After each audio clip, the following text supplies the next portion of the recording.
Magandang araw mga kaangkalu. Kamusta kayo dyan? Ngayon, may dala akong mainit na balita na siguradong magpapasabog sa inyong excitement. Formal nang sinimulan ni Mayor Along Malapitan ang kanyang kampanya para sa muling pagtakbo bilang alkalde ng Caloocan City. At hindi lang basta simula ito ha, explosive ang energy, puno ang aksyon at talagang ramdam na ramdam ang malasakit. Okay, kaya kung gusto mong malaman kung paano nagsimula ang laban ni Mayor Along, abangan mo to sa mga susunod na minuto. Ako si #WalkWithLan at sabahan niyo ako sa video na ito. Tatalakayin natin ang highlights, ang plano at kung bakit nga ba mainit ang laban ngayong 2025 elections. Handa na ba kayo? Tara, simulan na natin mga kaibigan. Last March 28, 2025, opisyal nang inilungsad ni Mayor Dale Gonzalo Along Malapitan ang kanyang kampanya kasama ang kanyang team aksyon at malasakit. Imagine nyo to ha, mga kangkalu. Nagsimula sila sa isang malaking kick-off party na talagang nagpainit sa damdamin ng mga batang kangkalu. May mga motorcade, may mga kanta, at syempre may mga sorpresa na talagang nagpabongga sa simula ng laban. Day 1 pa lang yan ha. Sinakop na nila ang mga kalsada ng Caloocan mula sa Grace Park hanggang sa iba't ibang distrito at hindi sila nagpahinga ha. Kinabukasan, March 29, nag-motorcade ulit sila si Mayor Along sa 2nd District kasama ang buong slate niya. Kitang-kita sa mga tao ang suporta ng mga tricycle drivers, vendors, at mga pamilya nakisa sa kanilang sigaw ng aksyon at malasakit. Pero teka, bakit nga ba ganito kalakas ang simula? Ano ang mensahe ni Mayor Along sa kanyang mga kababayan? Abangan natin yan sa mga susunod na parte ng video. Okay mga kangkalu, ngayon naman pag-usapan natin kung bakit nga ba malakas ang loob ni Mayor Along na tumakbo ulit. Una, kilalanin natin siya. Si Dale Gonzalo Along Malapitan, ang kasalukuyang mayor ng Caloocan mula 2022 at anak siya ng dating mayor na si Congressman Oscar Oca Malapitan. So matagal nang nasa puso ng Caloocan ang pamilya Malapitan. Pero hindi lang legacy ang laban niya ha, track record din. Sa nakaraan niyang termino, maraming proyekto ang naipatupad mula sa modernong Caloocan City Hall, sports complex, hanggang sa pagpapabuti ng mga ospital at serbisyo publiko. Ang slogan niya, aksyon at malasakit. At totoo yan ha, narinig ko mismo sa mga taga-Caloocan na mas naging maayos ang mga kalsada, mas accessible ang healthcare, at mas mabilis ang disaster response sa ilalim niya.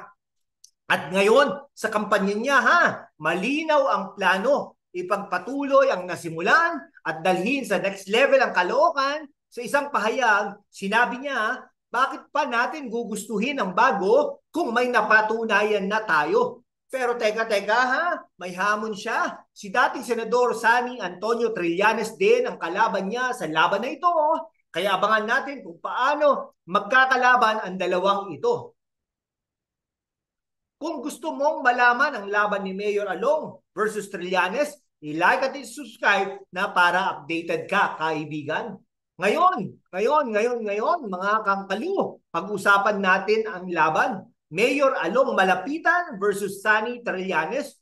Oo, tamang narinig mo, ang dating senador na kilala sa kanyang reform agenda ay tumatakbo rin bilang mayor ng Caloocan. So paano ba naiiba ang dalawa? Si Mayor Along, tulad ng sinabi ko, nakafocus sa continuity. Ipagpapatuloy ang mga proyekto kung nakatulong na sa Caloocan. Pero si Trillanes, ibang approach niya. Nangako siya ng bagong pamamahala tulad ng pagpapadali sa business permits, 3 taong tax holiday para sa mga bagong negosyo, at pagpapabawas ng renewal fees. Parang gusto niyang gayahin ang tagumpay ni Mayor Vico Soto sa Pasig City. Nako ha, talaga. Okay, pero ito ang catch ha. Sa mga survey tulad ng social weather stations, malakas ang laban ni Mayor Along. Sa huling SWS poll, tambak ha, 85% ng botante ang pabor sa kanya habang 10% lang kay Trillanes. So tanong, sapat ba ang bagong plano ni Trillanes para talunin ang napatunayang liderato ni Malapitan? Ano sa tingin ninyo mga kangkalu? I-comment nyo yan sa baba. Team Malapitan ka ba o Team Trillanes? Sabihin mo sa comment section. Okay mga kangkalu, ngayon naman, makinig tayo sa mga tao. Ano nga ba ang sinasabi ng mga batang kangkalu tulad sa kampanyang to? Kung titignan natin, maraming nagsasabi na ramdam nila ang pagbabago sa ilalim ni Mayor Along Malapitan. Halimbawa, sabi ng isang vendor sa palengke, mas maliwanag na ang mga kalsada at mas madali nang makakuha ng tulong kapag may sakuna.